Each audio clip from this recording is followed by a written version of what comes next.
So please, please. சீமான் அவர்கள் பேச வந்துட்டார் ஸ்டேஜுக்கு வந்த உடனே இங்கே ஒரே கரகோஷங்கள். இங்கே எதுவுமே தெரியல ஆக்சுவலாக. அங்கே ஒரு ஸ்க்ரீன் இருக்கு,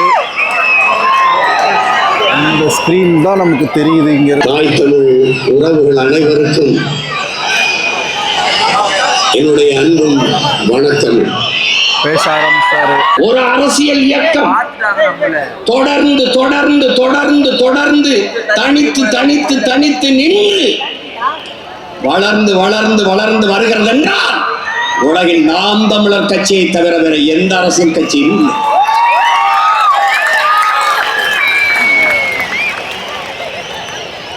இரண்டாயிரத்தி 16 வெறும் 4.5 லட்சம் வாக்குகள், 1.1 விழுக்காடு. மற்ற கட்சிகள் எல்லாம் இருந்த இடம் தடம் தெரியாமல் போயிருக்கு. கூட்டம் நடக்குது, அண்ணன் பேசிட்டு இருக்காரு. மாநாடுனா ஒரு மிகப்பெரிய பிரச்சனை வந்து தண்ணீர் பஞ்சம். டிவிகேல வந்து கரூர் சம்பவமாக இருக்கட்டும், இப்போ கடைசியாக சேலமில் இறந்தவங்களா இருக்கட்டும், அங்கே மெயினான ரீசன் வந்து தண்ணீர் இல்லை, குடிக்கிறதுக்கு தண்ணீர் கிடையாது அப்படின்ற ஒரு மிகப்பெரிய பிரச்சனை. ஆனால் இங்கே பார்த்தீங்கன்னா இந்த மாநாட்டில் வந்து தண்ணி இருக்கைக்கே வந்து கொடுக்குறாங்க, அது ஃப்ளாஸ்கில் கொண்டு வந்து கொடுக்குறாங்க. அதுக்குன்னு தனித்தனியாக ஆட்கள் போட்டிருக்காங்க, குப்பை பைகள்னு தனித்தனியாக போட்டிருக்காங்க. சைட்லலாம் பார்த்தீங்கன்னா பால் ஊட்டும் இடங்கள்னு போட்டிருக்காங்க. 150 கேரவன் பெண்களுக்கு இருக்கா. நீங்கள் போய் ஏதாச்சும் டயர்டாக இருக்குன்னா நீங்கள் ரெஸ்ட் எடுக்கலாம் அப்படின்னு சொல்லிட்டு கேரவன்லாம் அரேஞ்ச் பண்ணியிருக்காங்க. இதெல்லாம் நான் சத்தியமாக எதிர்பார்க்கவே இல்லை. நெசவு செய்தல், பட்டுப்பூச்சி வளர்த்தல், தேனீக்கள் வளர்த்தல், மீன் வளர்த்தல், வாத்து வளர்த்தல் எல்லாம் அரசுக்கு. பனை சார்ந்த தொழில், தென்னை சார்ந்த தொழில், நிலமும் வளமும் சார்ந்த தொழிற்சாலை, வேலை வாய்ப்பு வளர்ச்சி. உன்னுடைய தொழிற்சாலை காற்றை நஞ்சாக்கும், நீரை நஞ்சாக்கும், நிலத்தை நஞ்சாக்கும். என்னுடைய தொழிற்சாலை எதையும் செய்யும், எந்த கேளையும் விளைவிக்க அவனவன் வாழ்விடத்திலே அரசு பணியை கொடுத்துடும். இந்த 1000க்கு கையெந்தை ஆத்தால பண்ணி வைக்க மாட்டேன். நீ அங்கே இந்த திருச்சியா இந்த ஒரு துறையூரா அங்கே அரசு பணி எங்க இருக்க? சேலமா, எடப்பாடியா? இந்த அங்கே என்ன வருது? மாம்பழத்துல இருந்து வர தொழிற்சாலை, பலாப்பழத்துல இருந்து, கரும்புல இருந்து, ஆடு மாடு வளர்த்த. கண்ணத்தோரந்தே பாரம்மா, கண்ணத்தோரந்தே பாரம்மா, எங்க கவலையை கொஞ்சம் நீதீரம்மா. மருத்துவமனையில் கிட்னி தீருட்டு, மருத்துவமனையில் கிட்னி தீருட்டு, கேட்க போனா முறை திருடுட்டு. ஏசி மாறுதா சாராயா வாரம், ஓசி பஸ் ஊரெல்லாம் விளம்பரம். என்னம்மா இதை சத்தம்மா, நாடு நாசமா போகுது நியாயமா. ஊழல் லஞ்சத்தில ஊறி தங்கிடக்குறான், ஊழல் லஞ்சத்தில ஊறி கிடக்குறான். உண்மை நேர்மை என்னன்னு கேட்கிறான். ஊழல் லஞ்சத்தில ஊறி கிடக்குறான், உண்மை நேர்மை என்னன்னு கேட்கிறான். ஓட்டுக்கு காசை வாரி இறக்கிறான், உழைக்கு மக்களைத்தான் வயிற்றில் அடிக்கிறான், உழைக்கு மக்களைத்தான் வயிற்றில் அடிக்கிறான். எந்தாய வீரம்மா காளி, எந்தாய வீரம்மா காளி, இவங்கள பண்ணதுமே நீ கூண்டோட காளி.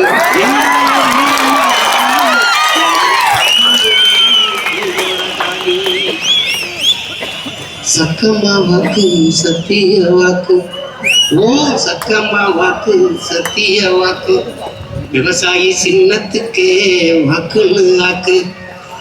ஓ சக்கம்மா வாக்கு சத்திய வாக்கு, விவசாயி சின்னத்துக்கு தான் வாக்குன்னு ஆக்கு.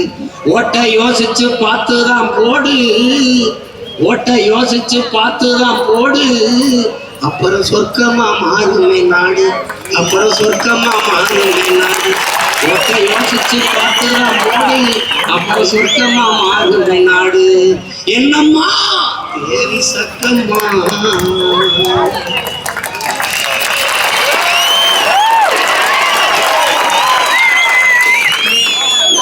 அன்பு பிள்ளைகள், ஒரு புலகோடு நீங்கள் பயணம் செய்யுங்கள். வரும்போது பார்த்தேன் என் தம்பிகள் தலைக்கவசமணியாக இருந்து ஓட்டி வந்தீர்கள். மிகப்பெரிய தவறு. அந்த தவறை என் உடன் பிறந்தார்கள் பிரபாகரனின் பிள்ளைகள் ஒருபோதும் செய்யக்கூடாது. பத்திரமாக சென்று நீங்கள் போய் சேருங்கள். இப்போது கலைவோம், மீண்டும் களத்தில் இணைவோம். புரட்சி எப்போதும் வெல்லும். நம் வெற்றி அதை சொல்லும். நம் இலக்கு ஒன்றே, இலக்கின் விடுதலை. இனம் ஒன்றாகும், இலக்கை ஒன்றாகும். தமிழ்தாய் வாழ்க.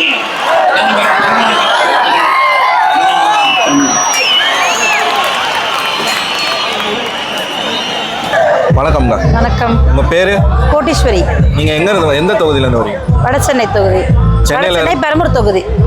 அங்க இருந்து நீங்க திருச்சிக்கு வந்திருக்கீங்க. இப்போ நீங்க தனியா வந்திருக்கீங்களா? தனியா வரல, எங்க உறவுகளோட சேர்ந்து வந்திருக்கோம். எப்படி அந்த ஒரு நம்பிக்கை வந்துச்சு உங்ககிட்ட? ஏன் இந்த கேள்வி கேட்குறேன்னா, பொதுவாக வந்து கட்சி கூட்டங்கள் அப்படின்னா பெண்களை வந்து அனுப்புறதுக்கு யோசிப்பாங்க. ஏன்னா இப்போ அதிமுகவில் பெரும்பாலும் நான் கேள்விப்பட்டதில்லை. இப்போது டிவிகேவாக இருக்கட்டும், திமுகவாக இருக்கட்டும், அங்கே இருக்கக்கூடிய பெண்களுக்கு வந்து சரியான பாதுகாப்பு இல்லை அப்படின்னு வந்து ஒரு குற்றச்சாட்டு இருக்கு. விஜயனுடைய மாநாட்டிலையும் பெரும்பாலான அசம்பாவிதங்கள் நடந்தது. நீங்க எந்த நம்பிக்கையில நாம் தமிழர் கட்சிக்கு வந்து நீங்க வந்திருக்கீங்க? தலைமை ஏற்றுக்கிற ஆள் அப்படிப்பட்டவங்க தானே. ஓகே. அதாவது பாதுகாப்புகள் இங்க எப்படி? இங்க வந்து பாதுகாப்பு, அதாவது 100க்கு 200% பாதுகாப்பாக தான் நாங்கள் உணர்றோம். நான் வந்து கிட்டத்தட்ட 10 வருஷம் ஆக போகுது. 9 வருஷம் முடிஞ்சு 10வது வருஷம் தொடங்க போகுது. இதுவரையிலுமே ஒரு ஆயிரக்கணக்கான ஆண்கள் மத்தியில் நாங்கள் இருந்தாலும் வந்து யாரோ ஒரு ஆண்களோட இருக்கிறோன்ற ஒரு எண்ணமே இன்னைக்கு வரைக்கும் எங்களுக்கு வந்ததில்லை. நம்ம அண்ணன், தம்பி, சித்தப்பா, பெரியப்பா இவங்களோட இருக்கோன்ற ஒரு உணர்வோடு தான் நாங்கள் இருக்கோம்.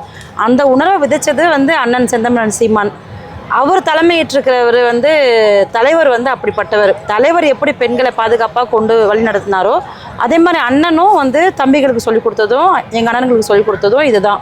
பெண்கள் தான் வந்து நமக்கு வந்து பலனே, நம்மளுடைய இதுவே வந்து பெண்கள் தானே அண்ணன் சொல்லி கொடுத்ததுனால தம்பிகளும் அண்ணன் வழியில் இன்றைக்கு வரைக்கும் எங்களை நல்லபடியாக வழிநடத்த கொண்டு வராங்க.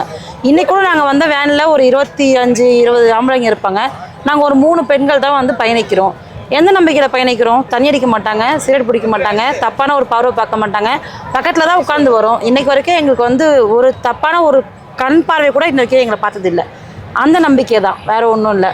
இப்போ இந்த மாநாட்டில் பெண்களுக்கு சிறப்பாக பல ஏற்பாடுகள் பண்ணியிருக்கிறதா சொல்லியிருந்தாங்க. அந்த மாதிரி வந்து என்னென்ன ஏற்பாடுகள் நீங்கள் பார்த்தீங்க, ஏதாச்சும் சொல்ல முடியும்? அதாவது இந்த மாநாட்டில் வந்து அண்ணன் கேரவன் ஏற்பாடு பண்ணியிருந்தாங்க. பாலூட்டும் தாய்மார்கள் நிறைய பேர் இருக்காங்க, உடம்பு சரியில்லாத மகளிர்லாம் நிறைய பேர் வந்திருக்காங்க. ரொம்ப நேரம் உட்கார்ந்துருக்க முடியாது, ஓய்வு எடுக்கணுன்றதுக்காக 150 கேரவன் ஏற்பாடு பண்ணியிருக்காங்க. பெண்களுக்காக, வயசானவங்களுக்காக அப்படின்னு ஏற்பாடு பண்ணியிருக்காங்க. அது இல்லாமல் நடமாடும் கழிப்பறை வசதியும் ஏற்பாடு பண்ணியிருக்காங்க. குடி தண்ணீர் பார்த்தீங்கன்னா வந்து எழுந்து நம்ம இருக்கையை விட்டு போகவே தேவையில்லை. தம்பிகளும் அண்ணன்மார்களும் வந்து இருக்கிற இடத்துக்கே ஃப்ளாஸ்கில் ரொம்ப தூய்மையான தண்ணீரை கொண்டு வந்தே கையில் கொடுத்துட்டு போயிட்டாங்க. நம்ம தேடி போய் குடிக்க வேண்டிய அவசியமே இல்லை. ஒன்று பாத்தில்கள் அங்கங்கே நம்ம போட வேண்டிய அவசியமும் இல்லை. ரொம்ப அதாவது இன்னைக்கு வந்து ரொம்ப மிகச்சிறப்பாகவே இருந்துச்சு, நல்ல முறையில் நடைபெற்றுச்சு. இப்போ இந்த மாநாடு வந்து வெற்றி அடைஞ்சிருக்கதா நினைக்கிறீங்களா? 100%. எப்படி சொல்கிறீங்க? ஏன்னா இருக்கைகள் போட்டிருந்ததே வந்து 2 லட்சம் இருக்கைகள் தான் போட்டிருந்தாங்க. இருக்கைகளை மீறி நின்ன உறவுகள் அதிகம். அதை விட இன்னும் வந்துட்டே இருந்த உறவுகளை தான் நாங்கள் பார்த்தோமே தவிர இப்போ வரைக்கும் வந்து குறையலை, கூட்டம் குறையலை. எப்படியும் குறைஞ்சது வந்து ஒரு 4 லட்சம் பேராவது வந்திருப்பாங்கன்றது எங்களுடைய கணிப்பு, நாங்கள் பார்த்த வரைக்கும். சரிக்கா, இறுதியாக ஒரு கேள்வி. இப்போ திமுக அரசாங்கம் வந்து மகளிருக்கு வந்து ஊக்கத்தொகையாக 5000 ரூபா வந்து கொடுத்துருக்காங்க. அந்த 5000 ரூபா கொடுத்ததுனால மகளிருடைய ஓட்டு வந்து திமுகவுக்கு போயிடும் அப்படின்னு அவங்க ஒரு எண்ணத்தில் இருக்காங்க. இப்போ விஜய் அவர்களுக்கு வந்து பெண்கள் ரசிகைகள் வந்து ரொம்ப அதிகம். அந்த சைடும் பெண்களுடைய வாக்குகள் வந்து விஜய் அவர்களுக்கு போகும்னு சொல்லிக்கிட்டு இருக்காங்க. இப்போ நாம் தமிழர் கட்சியில் இருக்கக்கூடிய பெண்கள் வந்து நீங்கள் மக்கள்கிட்ட, சக பெண்கள்கிட்ட நாம் தமிழர் கட்சிக்கு நீங்கள் வாக்களிக்கணும் அப்படின்னா நீங்கள் எதை சொல்லி வாக்கு கேட்பீங்க? நாங்கள் என்ன சொல்கிறோன்னா, கவர்ச்சி அரசியலை பார்க்காதீங்க. அதாவது வெளிப்படையாக பேசணுன்னா சில விஷயங்கள் பேசலாம். விஜய் வந்து ரசிக்கிறதுக்கு போதுமானவரை தவிர அவர் வந்து ஒரு நாட்டை வழி நடத்துவாரான்னு நடத்த மாட்டார். ஏன்னா தன் குடும்பத்தையே வழி நடத்தாதவர், தன் தாய் தகப்பனையே பார்க்காதவர் ஒரு நாட்டை வழி நடத்துவாருன்னு எந்த நம்பிக்கையில் இவங்க போகிறாங்கன்னு எனக்கு தெரியல. ஒன்று. ரெண்டாவது, இன்றைக்கி வந்து 11 லட்சம் கோடி கிட்ட கடன் வாங்கி வச்சுருக்கிறது நம்மளுடைய திமுக அரசு. அதாவது எடப்பாடி ஐயா போகும்போது இருந்ததை விட இவர் வந்து இப்போ டபுள் மடங்கு வாங்கி வச்சிருக்காரு. இதெல்லாம் யார் பேரில் வாங்கி வைக்கிறாருன்னு எனக்கு தெரியல. அதில் தானே ஊக்கத்தொகையெல்லாம் கொடுக்குறது. அதுதான் கேட்குறேன். எதுமா அவர் சொத்தை விற்றுட்டு நமக்கு பணம் கொடுத்த மாதிரி பணம் போட்டிருக்கேன் கை செலவுக்கு வச்சுக்கோங்கன்னு இவருடைய ஒரு 2-3 சொத்தை விற்றுட்டு போட்டிருந்தாருன்னா ஏதோ ஏற்பக்கூடிய விஷயம். எல்லாம் எங்களுடைய வரி பணம், நாங்கள் கொடுக்குற காசு. திரும்ப இந்த கடன் யார் தள்ள விழப்போகுது? நம்ம தள்ள தான் விழப்போகுது. எங்கன்னு இல்லை, நம்ம எல்லா மக்கள் தள்ள தான் விழப்போகுது. இது தெரியாத தற்கொலை அங்கே மட்டும் இல்லை, இங்கேயும் தற்கொலை ஜனங்கள் இருக்காங்க. அதனால் என்ன நடக்குதுன்றதை முதல்ல கவனிக்கணும். பெண்களாக இருந்தாலும் ஆண்களாக இருந்தாலும் யாராக இருந்தாலுமே நான் சொல்கிற ஒரே ஒரு விஷயம் இதான் சொல்லுவேன். யார் வழி நடத்துவா, யார் நல்ல கல்வி கொடுப்பாங்க. இப்போ நாங்கள் நாம் தமிழர் கட்சியில் அண்ணன் வந்து சொன்னது என்னென்னா, தூய்மையான குடிநீர், நல்ல கல்வி, நல்ல மருத்துவம். இன்றைக்கி இது கிடைக்கல. இது எங்கேயுமே யாராலையுமே கொடுக்க முடியல. ஏன்னா அரசு மருத்துவமனைகள் இருக்கே தவிர அரசு மருத்துவமனைக்கு போகிறதுக்கு பயம்தான் இருக்குது. எந்த ஒரு விஐபியோட பிள்ளையும் அரசு மருத்துவமனையே படுக்கிறது கிடையாது. அவங்களுக்குன்னு ஒரு தனியாக ஒரு மருத்துவமனை இருக்குது, அதை தான் பார்த்துக்கிறாங்க. ஆனால் எங்கள் அண்ணன் வந்தாருன்னா அந்த சூழ்நிலை வந்து மாறும். எல்லாருக்கும் ஒரே மருத்துவம், எல்லாருக்கும் ஒரே கல்வி, எல்லாருக்கும் குடிக்கிறதுக்கு தூய்மையான குடிநீர் கிடைக்கும். இதை வந்து இதுதான் வந்து மாற்றத்துக்கான அரசியல். இதை மக்கள் புரிஞ்சுக்கிட்டாங்கன்னா போதும். இதை எப்போ புரிஞ்சுப்பாங்கன்னு எங்களுக்கு தெரியல. அதை புரிஞ்சுக்கிறதுக்காக தான் நாங்களும் கத்தி சொல்லிகிட்டு இருக்கோம். ஒரு மேடைகள்லையும் சொல்கிறோம். சீக்கிரம் புரிஞ்சுக்கிட்டாங்கன்னா நாடு நல்லாயிருக்கும். நாடு நல்லா இருக்கிறதும் நாசமாக போகிறதும் மக்கள் கையில் தான் இருக்குது. இப்போது தேர்தலில் வந்து எந்த கட்சியும் வந்து பெண்களுக்கு சம உரிமை வந்து கொடுத்தது கிடையாது அரசியல் இது வரைக்கும். ஆனால் நாம் தமிழர் கட்சி வந்து தொடர்ச்சியாக சரி பங்கு வந்து பெண்களுக்கு கொடுத்துக்கிட்டு இருக்காங்க.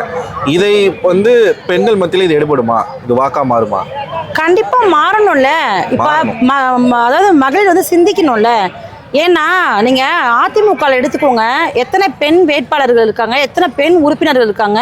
ஒரு பட்டியலிட்டு சொல்லுங்கள் பார்க்கலாம், சொல்ல முடியாது. அதே திமுகவில் சொல்லுங்கள் பார்க்கலாம், பட்டியலிட்டு சொல்ல முடியாது. நாம் தமிழர் கட்சியில் பட்டியலிட்டு சொல்லலாம். எத்தனை மேடை பேச்சாளர்கள் பெண்கள் இருக்காங்க, எவ்வளோ உரிமை அண்ணன் கொடுத்துருக்காரு. கொள்கை தலைவன்னா அது அண்ணன் மட்டும்தான் கொள்கை தலைவன். ஏன் அப்படி சொல்கிறேன்னா, ஆணும் பெண்ணும் சரிசமம், ஆணுக்கு பெண் சரிசமம் சொன்னாங்க. இங்கே வந்து ஆணும் பெண்ணும் சரிசமம் தான் அண்ணனை பொறுத்த வகையிலும். ஆண் வேற பெண் வேற கிடையாது, ரெண்டுமே ஒன்று தான் அப்படின்றத அண்ணன் வந்து ஒவ்வொரு முறையும் வந்து சொல்லிகிட்டே தான் இருக்காரு. இது மக்கள் வந்து கண்டிப்பாக சீக்கிரம் புரிஞ்சுக்கணும். இப்போ புரிஞ்சிருப்பாங்கன்னு நினைக்கிறேன், இந்த மாநாட்டிலே புரிஞ்சிருப்பாங்கன்னு நினைக்கிறேன். ஒரு நல்ல மாற்றம் இருக்கும்னு நான் நினைக்கிறேன். நன்றி. வணக்கம். வணக்கம். உங்கள் பேருக்கா? புனிதா சண்முகம், முனைவர் புனிதா சண்முகம், ஆவடி சட்டமன்ற தொகுதி. ஆவடி. நான் உங்களை பற்றி ஒரு விஷயம் கேள்விப்பட்டிருந்தேன். இந்த மாதிரி சைனாவில் ஏதோ வேலையை விட்டுட்டு வந்துட்டீங்க, அதை பற்றி கொஞ்சம் சொல்ல முடியுமா? கட்டாயமா. ஏன்னா தமிழ் தேசியத்துக்காக நம்மளோட வேலைவாய்ப்பை விட்டுட்டு சம்பளத்தை எல்லாம் விட்டுட்டு இந்த இடத்துல நிற்க வேண்டிய நேரம் இதுதான், அறுவடை செய்ய வேண்டிய நேரம் இதுதான். இந்த தேர்தல் காலம் சரியாக இருக்கணும். அப்படி இல்லாட்டி மீண்டும் அதே 70 ஆண்டு கால திராவிட ஆட்சி தான் நடக்கும் இங்கே. அதனால எந்த ஒரு முன்னேற்றமும் இல்லை. இதுதான் மாற்றத்திற்கான மாநாடு. இங்கே தான் நம்ம சரியாக இருக்கணும். இந்த தேர்தல் காலத்தில் நாம் தமிழர் கட்சி பிள்ளைகள் சட்டசபைக்குள்ளே போனோம் அப்படின்னா கட்டாயமான ஒரு மாறுதல் இந்த மண்ணில் நடக்கும். நாம் தமிழர் கட்சியை தேர்வு செய்வதற்கான காரணம் சேம் தமிழ் தேசியம் ப்ளஸ் திராவிடம் ரெண்டையும் பேசி இப்போ ஒரு கட்சி புதுசாக வந்திருக்கு. இப்போ திராவிடமா தமிழ் தேசியமா? நான் உங்ககிட்ட கேட்குறேன். நான் தமிழ் தேசியம் தான். தமிழ் தேசியம். அப்போ திராவிடமா தமிழ் தேசியம் ஒன்றுன்னு சொல்கிறவங்கள பைத்தியகாரத்தனமான கூட்டமா, கொள்கையா தெரியல நமக்கு. ஓகே, சரிதானே? அப்போ இது எல்லாமே திராவிடம் தான். என்ன என்ன ஃப்ரூட் மிக்சர் மாதிரி தான். இதில் கொஞ்சம் போட்டு அப்படி தமிழ் தேசியம் திராவிடம்னு சொல்லிட்டு பேசிட்டு இருக்காங்க. 50,000 ஆண்டுல முன்னாடி பிறந்தவங்க நம்மளோட தமிழ் வேற, தமிழ் தேசியம் வேற. உலகத்துக்கே அறிவியலையும் அரசியலையும் கற்றுத் தந்தவங்க நம்ம. ஸோ இப்படி இந்த தமிழ் கூட திராவிடம்னு சொல்லிட்டு நேற்று வந்து திராவிடத்தை நீ எடுத்துட்டு வரக்கூடாது. இது வேறு அது வேறு. நீ திராவிடம் பேசுறியா, 5 ஸ்டேட் இருக்கல, போய் பேசுங்க. தமிழ்நாட்டுக்குள்ள தமிழ் தேசியம் மட்டும் பேசுங்க. இப்போ ஆவடி தொகுதியில் நீங்கள் என்ன மாதிரியான பரப்புரைகள்லாம் வந்து திட்டமிட்டிருக்கீங்க? அதை பற்றி இப்போ வார்டு வரையா எல்லா பிரச்சனையும் எடுத்து வச்சிருக்கோம். இப்போ வரைக்கும் ஐயா நாசர் அவர்களோட அமைச்சர் தான். அவரோட தேர்வே சரியில்லை. சாலை வசதி சரியில்லை, ஏரி குளங்கள் சரியில்லை, கழிவுகளை கொண்டுட்டு வந்து கொட்டுறாங்க. மனிதர்களுக்கு தான் அவங்க எதிர்ச்சூழலாக இருக்காங்க, உயிரினங்களுக்கு தான் எதிர்ச்சூழலாக இருக்காங்கன்னு பார்த்தா கடைசியில் இயற்கைக்கும் அப்படி தான் இருக்காங்க. எல்லா வளங்களையுமே கொள்ளையடிச்சதை தாண்டி அதை அழித்து இப்படி ஒரு அசிங்கம், இந்த பூமியை எப்படியெல்லாம் அசிங்கப்படுத்த முடியுமோ அப்படியெல்லாம் பண்ணிட்டு இருக்காங்க. அதை சரி பண்ணுறதுக்கு ஆவடி தொகுதியில் நான் நிற்கிறேன், களமாடுறேன். இன்னொரு கேள்வி என்னன்னா, இப்போது வரக்கூடிய கட்சிகளாக இருக்கட்டும், திமுக அதிமுகவாக இருக்கட்டும், இந்த கொள்கை அப்படிங்கிறதுல வந்து மிகப்பெரிய ஒரு குழப்பம் வந்து நிலவிக்கிட்டு இருக்கு. என்ன கொள்கைனே தெரியாமல் இப்போ திராவிடம்னாலுமே அந்த திராவிடம்னா என்னன்னே நமக்கு தெரியல இல்லையா. இப்போ தமிழ் தேசியம் பண்ணும்போது ஒரு குற்றச்சாட்டு வந்து அங்கே வைக்கப்படுது, இனவாதம் பேசுகிறாங்க அப்படின்னு சொல்லிட்டு. இன்னொரு பக்கம் இன்னொரு பக்கம் டிவிகேன்றதுக்கு கொள்கையே இல்லாமல் இப்போ உள்ள வந்து அவங்க ஒரு குழப்பத்தில் இருக்காங்க. இப்போ தமிழ் தேசியத்தினுடைய கொள்கை எளிமையாக மக்களுக்கு புரிகிற மாதிரினா நீங்கள் எப்படி சொல்லுவீங்க? இப்போ இந்த மண்ணு யாருடையது, எதுக்காக மாநிலங்களா பிரிச்சாங்க, இந்தியாவை எதுக்காக மாநிலமா பிரிச்சாங்க? அப்போ ஒரு மாநிலத்துல தன்னோட தாய்மொழி கொண்டு தன்னோட வளங்கள் கொண்டு தனக்கான வாழ்வியல் பண்பாடு கொண்டு ஒரு மண் இருக்கும். ஸோ அந்த மண்ணில் அவங்க தான் ஆளணும். இப்போ வரைக்கும் யாருக்காவது பாதுகாப்பு இருக்கா? இல்லை. 5% மக்கள் தான் திராவிட ஆட்சியில் வந்து சட்டசபைக்குள்ளே போயிருக்காங்க. சரிங்களா? இங்க பெண்களுக்கும் பாதுகாப்பு கிடையாது. சட்ட ஒழுங்கு சரியா இருக்கா? இல்ல. என்னால் வீட்டை விட்டே வெளியே போக முடியல, என் உயிருக்கே பாதுகாப்பு இல்லை. அப்போ இந்த மாதிரி பிரச்சனைகளை எப்படி சரி செய்யணுங்கிற ஒரு நோக்கம் இருக்கு. நீ திராவிடம்னு சொல்லி எடுத்துட்டு வந்துட்டு இருக்க, நீ திராவிட நாடு, நீ தமிழனா இருந்திருந்த அப்படின்னா உன் தம்பி தங்கச்சியை ஒருத்தன் தொடரான் அப்படின்னா வெட்டி இருப்பல்ல. பாகிஸ்தான் பார்டர்ல, நம்ம இந்தியாவோட பார்டர்ல பாகிஸ்தானி வந்து நம்மளை சுட்டு தள்ளுறான் அப்படிங்கும் போது டெரரிஸ்ட் அட்டாக் அப்படின்னு சொல்லி டக்குன்னு போய் நிற்கிற, எல்லா வளங்களையும் கொண்டுட்டு போய் அங்கே நிறுத்திக்கிட்டு அட்டாக் பண்ணுறதுக்கு நீ தயாராக இருக்க. அப்போ இந்தியனா தெரியுது, காஷ்மீரி உனக்கு இந்தியனா தெரியுது. இதே தமிழை வந்து சிங்களன் கிட்ட அடிபடும் போது சுட்டு கொள்றாங்களப்பா, சும்மா மீனை இது பண்ணி கொள்ற மாதிரி, சில விலங்குகளை சுட்டு கொள்ற மாதிரி, காக்கா குருவியை சுட்டு கொள்ற மாதிரி தமிழர்களை சுட்டு கொள்ளும் போது எங்களுக்கு இந்தியனா தெரியலையா? மொத்த உலகமும் தமிழ்நாட்டில் தானே இருக்கு. தமிழ்நாட்டிலேருந்து எல்லா ஜிஎஸ்டிலேருந்து எல்லாமே நாங்கள் கொடுத்துக்கிட்டு தானே இருக்கோம். நாங்களும் இந்தியாங்கிற ஒரு போர்வைக்குள்ளே தான் நாங்களும் இருக்கோம். சுதந்திரமாக்கப்பட்ட இந்தியாங்கிற ஒரு வரைபடத்துக்குள்ளதான் வரம்புக்குள்ளதான் நாங்களும் இருக்கோம். நாங்களும் இந்தியன் தான். இப்போ எங்களுக்கு இந்தியனா தெரியல. அப்போ நான் இந்தியனாவே உனக்கு தெரியல அப்படின்னா நான் தமிழ தானே உனக்கும் தெரியல. அதைத்தான் நான் சொல்றேன். இதுலங்க இனவாதம். நீ நான் தமிழனா தானே பாக்குறேன், இந்தியனா பார்க்கல. நானும் அதைத்தான் சொல்றேன், நான் தமிழன்ட்டு. சரி, இப்போ திராவிட அரசு வந்து பெண்களுக்கு நிறையா முக்கியத்துவம் கொடுக்குறதா சொல்கிறாங்க. பெண்களுக்கு நாங்கள் பாதுகாப்பாக இருக்கோன்றாங்க. இப்போ கூட பார்த்தீங்கன்னா ஊக்கத்தொகையாக 5000 ரூபாய் கொடுத்துருக்காங்க. பெண்களுக்கு இலவச பேருந்து, மாதம் 1000 ரூபாய், குடும்ப தலைவர்களுக்கு, இப்படி பெண்களுக்குன்னு நிறைய சிறப்பு திட்டங்கள் பண்ணிட்டு இருக்காங்க இல்லையா.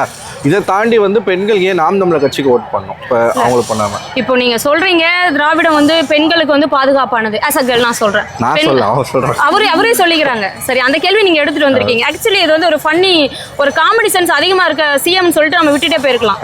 ஒரு ஃபன்னி சிஎம் பா ஐயா ஸ்டாலின் அவர்கள் வந்து இவ்வளவுதானே அவருக்கு சென்ஸ் அப்படிங்கிற அளவுக்கு போயிடலாம். நீங்க சொல்லுங்க, ஆக்சிடென்ட் எடுத்து ஒரு வருஷத்துக்கு 70,000 நடக்குது. எத்தனை பெண்கள் கற்பழிக்கப்பட்டு கொல்லப்படுறாங்க?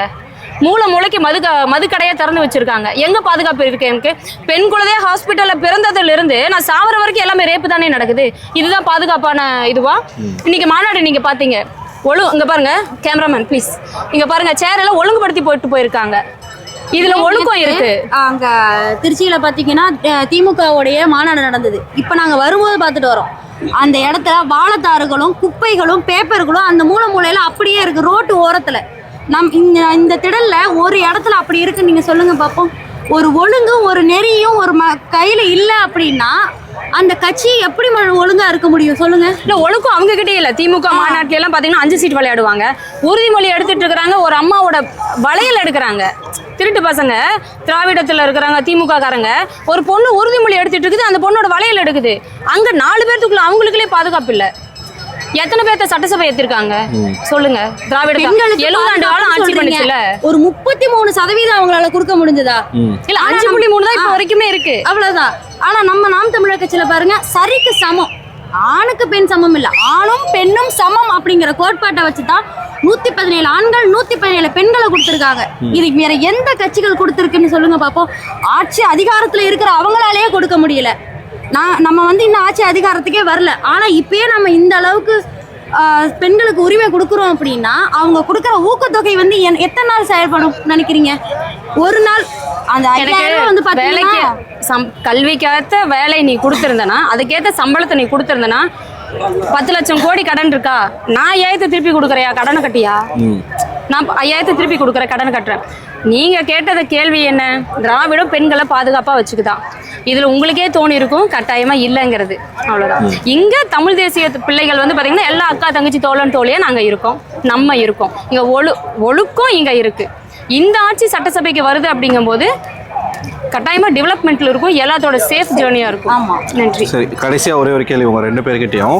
இப்போ நாம் தமிழர் கட்சி வந்து தொடர்ச்சியாக பெண்களுக்கு வந்து சம உரிமை கொடுத்துக்கிட்டு இருக்காங்க. 50 விழுக்காடு வந்து பெண்களுக்கு வந்து தேர்தலில் போட்டியிடுறது கொடுக்குறாங்க. பெண்கள் ஏன் அரசியலுக்கு வரணும்? நீங்கள் யங்ஸ்டர்ஸாக நீங்கள் வந்து பெண்களுக்கு சொல்லணும்னா என்ன சொல்ல விரும்புறீங்க? ஏன் வரக்கூடாது?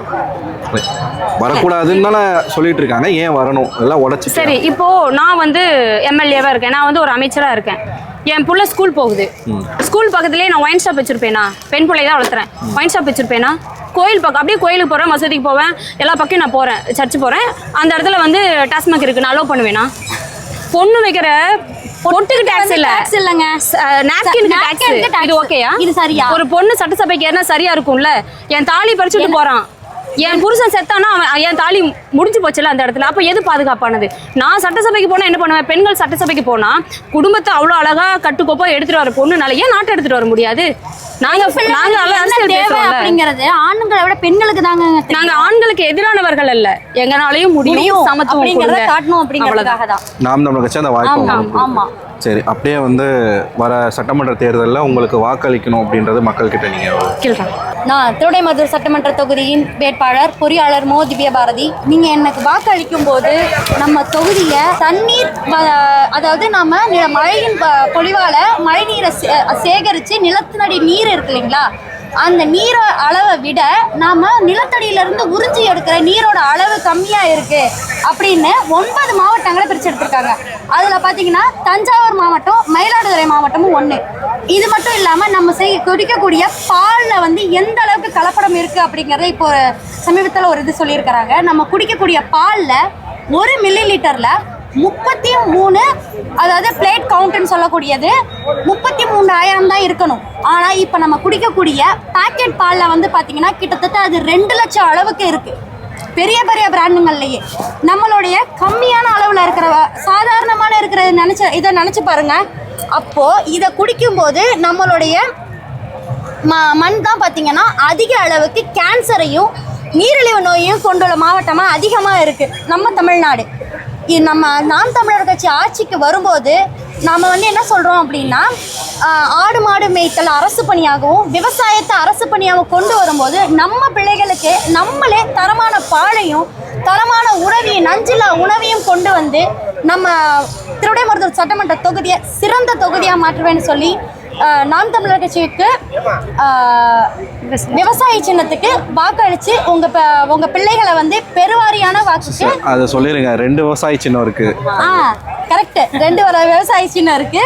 அதாவது ஏற்கலப்பையோட கூடிய விவசாய சின்னத்துக்கு வாக்களிச்சு உங்க பிள்ளைகளை வந்து பெருவாரியான வாக்கு வங்கி வித்தியாசத்துல வெற்றி பெற செய்யுமாறு கேட்டுக்கொள்கிறேன். நாம் தமிழர். வணக்கம், நான் முனைவர் புனிதா சண்முகம், ஆவடி சட்டமன்ற தொகுதி. இந்த பதிவு ஆவடி தொகுதியில் இருக்கிற ஒவ்வொரு வீட்டுக்கும் கொண்டு போய் சேர்த்தணும் நம்ம. ஏன்னா 70 ஆண்டு கால திராவிட ஆட்சி தான் அங்கே நடந்திருக்கு. ஆவடியில் மாற்றி மாற்றி திமுகவும் அதிமுகவும் இருக்காங்க, 2 மினிஸ்டர் இருக்காங்க. மக்களுக்கு தேவையான அடிப்படை வசதி கூட அங்கே இல்லை. 92% மக்கள் வந்து வெல் எஜுகேட்டடாக இருக்கீங்க. சென்ட்ரல் கவர்மெண்ட் ஆஃபீஸ் ஃபுல்லாக அங்கே தான் இருக்குது. பட் இந்த மண்ணில் பிறந்த மக்களுக்கு வேலை வாய்ப்பு இருக்கானா? இல்லை. அடிப்படை தேவையான நல்ல குடித்தண்ணி இருக்கா? திருவள்ளூர் மாவட்டத்தில் 2000 ஏரி இருக்குது. ஆவடியில் மட்டும் பார்த்திங்கன்னா 200 ஏரி குளங்கள் இருக்குது. மொத்தமும் கழிவுகளாக இருக்குது. இயற்கையை இப்படி நாம் சீரழித்து வச்சுருக்கோம். இந்த கேள்வி உங்களுக்குள்ளே எழலையா? நீங்கள் எதிர்த்து கேட்க மாட்டிங்களா? மாற்றி மாற்றி திமுகவும் அதிமுகவும் தான் வந்துட்டு இருக்கு. இந்த இடத்துல நம்ம எதிர்த்து நிற்கணும். உங்களோட சாதாரண ஒரு மக்களின் குரலாக புனிதா சண்முகம் சட்டமன்றத்தில் எழுப்புவேன், ஒலி எழுப்புவேன், குரல் கொடுப்பேன். நம்மளோட அடிப்படை தேவைகளை கட்டாயமாக சரி செய்து இந்த முறை ஆவடி தொகுதியை வந்து நாம் தமிழர் கட்சி சாதிச்சுது அப்படின்னா ஆவடியை குட்டி சைனாவாக மாற்றுவேன். நான் சைனாவில் இருந்து சயின்டிஸ்டாக ஒர்க் பண்ணிட்டு தான் நான் இங்கே வந்திருக்கேன். என்னோடய வேலையெல்லாம் விட்டுட்டு வந்திருக்கேன். பெண்கள் வந்து அரசியலுக்கு வரணும்னு ஆசைப்படுற பேசுகிற இதே தமிழ் சமூகம் இந்த முறை பெண்ணாக முதலாக ஆவடி தொகுதியில் ஒரு பெண்ணாக நிற்கிறேன். வாய்ப்பு கொடுங்க. கட்டாயமாக நம்ம மக்களோட குரலை சட்டமன்றத்தில் எழுப்புவேன். அடிப்படை பிரச்சனைகளை தீர்த்து வளமிக்க ஆவடி தொகுதியாக அங்கே இருக்கிற கல்வி சரி, மருத்துவமும் சரி, வேலைவாய்ப்பும் சரி, எல்லா விதத்துலையும் முன்னேற்றி எடுத்துகிட்டு போவேன். வாக்களியுங்க. நன்றி. மாற்றத்திற்கான மக்களின் மாநாடு வந்து ஒரு வழியாக முடிஞ்சிருச்சு. ஒரே மேடையில் நாம் தமிழர் கட்சியினுடைய 234 வேட்பாளரையும் சீமான் அவர்கள், திரு சீமான் அவர்கள் வந்து அறிவிச்சிருக்காங்க. இறுதியாக சீமான் அவர்கள் வந்து காரைக்குடி தொகுதியில் போட்டி போடுறதாகவும் அறிவிச்சிருக்கிறாரு.